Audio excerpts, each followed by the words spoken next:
लोकसभा चुनाव से पहले उत्तर प्रदेश में राज्यसभा का संग्राम मचा हुआ है। उत्तर प्रदेश में 10 सीटों के लिए 11 उम्मीदवार चुनाव लड़ रहे हैं। समाजवादी पार्टी ने 3 उम्मीदवारों को खड़ा किया है, लेकिन बीजेपी ने 7 के बजाय 8 उम्मीदवार खड़े करके चुनाव को रोचक बना दिया। अगर बीजेपी ने अपना 8वां उम्मीदवार खड़ा नहीं किया होता तो उत्तर प्रदेश की 10 राज्यसभा सीटों पर चुनाव भी निर्विरोध हो जाते। अब सबकी नजर इस बात पर है कि इस रण में किसका नंबर आएगा।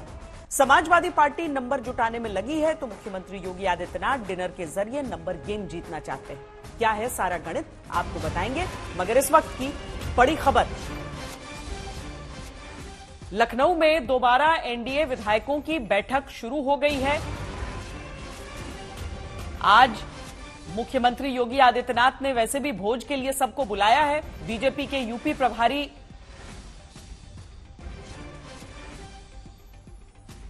बैठक में मौजूद हैं। इसके साथ ही समाजवादी पार्टी की भी बैठक चल रही है, यानी दोनों ही पार्टियां पूरी अपनी ताकत झोंके हुए हैं। कल राज्यसभा की 10 सीटों के लिए मतदान होना है।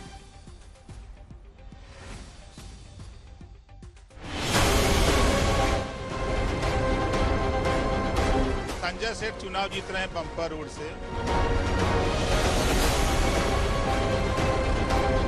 जनसत्ता दल का वोट भाजपा के साथ।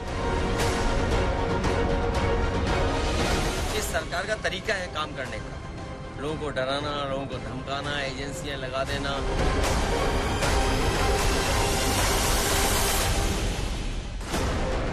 एक एक वोट का गणित और बनता बिगड़ता समीकरण।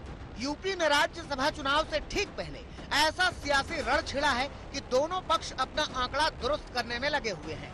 बीजेपी के 8वें उम्मीदवार संजय सेठ को लेकर एनडीए खेमा पूरा जोर लगा रहा है। सीएम योगी आदित्यनाथ की डिनर पार्टी में शक्ति प्रदर्शन की तैयारी कर रहा है। यूपी में राज्यसभा चुनाव को लेकर हलचल तेज है। इस बीच सुबह सुबह राजा भैया से ओम प्रकाश राजभर ने चाय पर चर्चा की और इस मुलाकात के बाद संजय सेठ की जीत की गारंटी दी। संजय सेठ चुनाव जीत रहे हैं बम्पर रोड से। अब देखिए सपा तो चिल्लाने लगी खरीद फरोख्त हो रहा है, बोल रहे हैं ना, क्यों कह रहे हैं? वो जान रहे हैं कि अब यही एक रास्ता है बताने का, दूसरा तो है नहीं।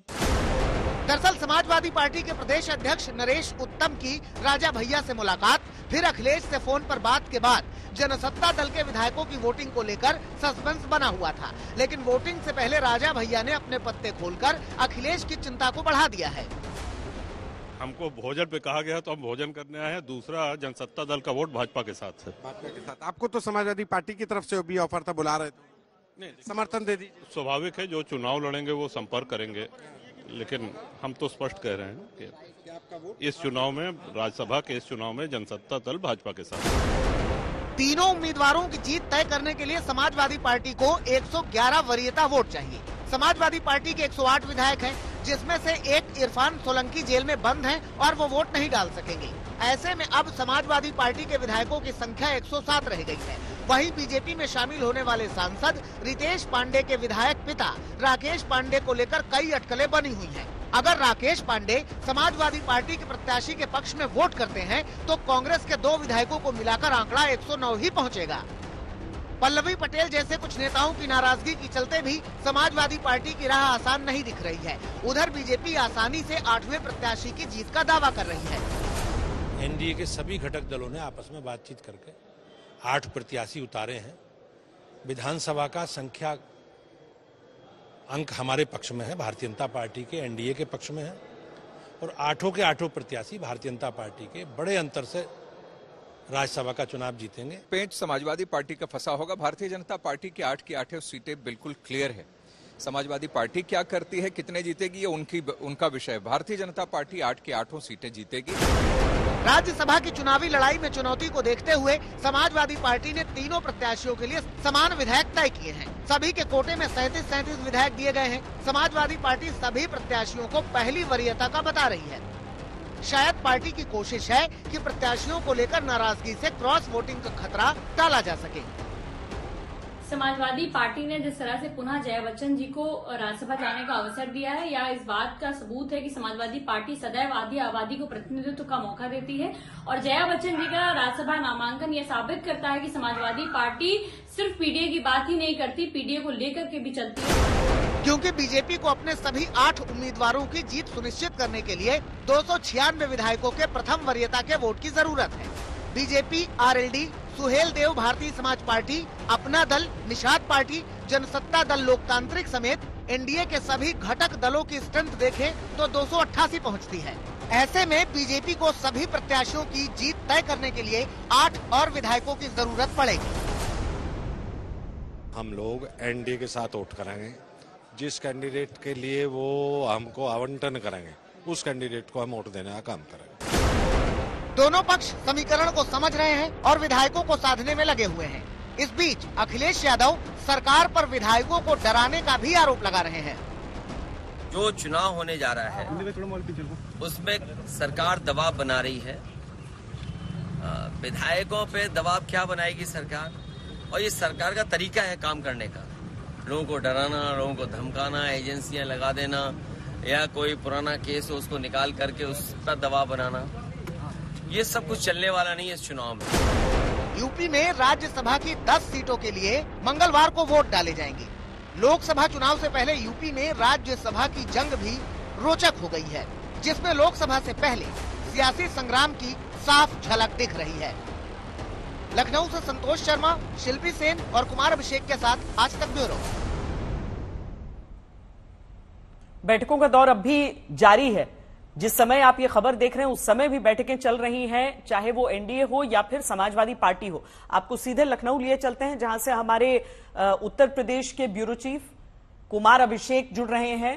अभिषेक, अगर बीजेपी कॉन्फिडेंस दिखाती है कि हमारे तो 8 के 8 तय हैं, पेच अगर फंस रहा है तो समाजवादी पार्टी का फंस रहा है, सीधे तौर पर हम माने कि अभी मामला स्पष्ट है, या चूंकि दोनों तरफ बैठकें चल रही हैं कोई भी नहीं चाहता कि किसी भी तरह की कोई कमी उनकी तरफ से रह जाए?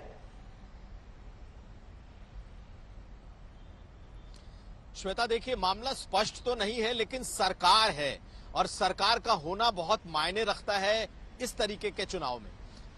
देखिए, इस वक्त थोड़ी देर के बाद एक डिनर शुरू होने वाला है मुख्यमंत्री की तरफ से एनडीए के सभी विधायकों के लिए। दूसरी तरफ अखिलेश यादव अपने सभी विधायकों को डिनर दे रहे हैं।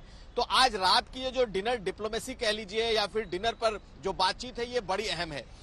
कई विधायक जो समाजवादी पार्टी के हैं वो आज की मीटिंग में नहीं आए हैं, और ये इस ओर इशारा कर रहा है कि बीजेपी का जो कॉन्फिडेंस है वो बढ़ा हुआ है।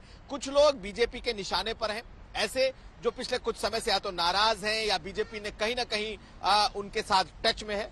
नाम लेना ठीक नहीं होगा, लेकिन कई ऐसे विधायक हैं। 8 वोट बीजेपी को चाहिए, और अगर 4 से 5 वो क्रॉस वोट करा ले जाती है तब बीजेपी ये सीट निकाल ले जाएगी।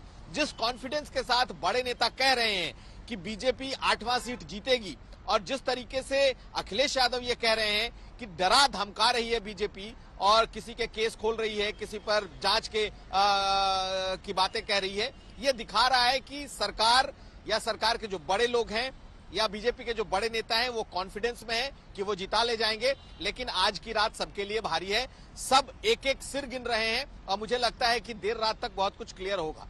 श्वेता, बहुत धन्यवाद कुमार अभिषेक, ये जानकारी लखनऊ से दे रहे थे हमें।